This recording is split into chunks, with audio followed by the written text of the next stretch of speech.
बिहारमध्ये खांदेपालट होणार असल्याची चर्चा आहे। नितीश कुमार राज्यसभेवर जातील असं विश्वसनीय सूत्रांकडून कळतंय। बिहारचे मुख्यमंत्री नितीश कुमार यांचे पुत्र निशांत कुमार यांना राज्यसभेत पाठवलं जाऊ शकतं अशी चर्चा सुरू आहे।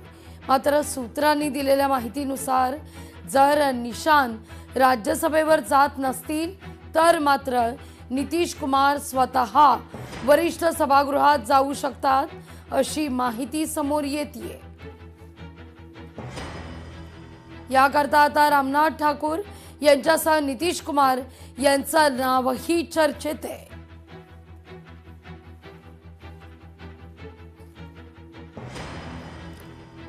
उद्या राज्याचा अर्थसंकल्प मांडला जाणार आहे। त्यापूर्वी आज राज्याचा आर्थिक पाहणी अहवाल सादर होईल।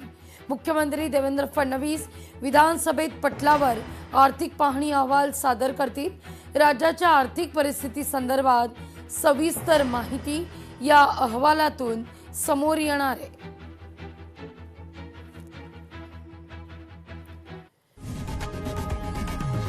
लोकशाही मराठी ऐका, पहा, जागरूक रहा।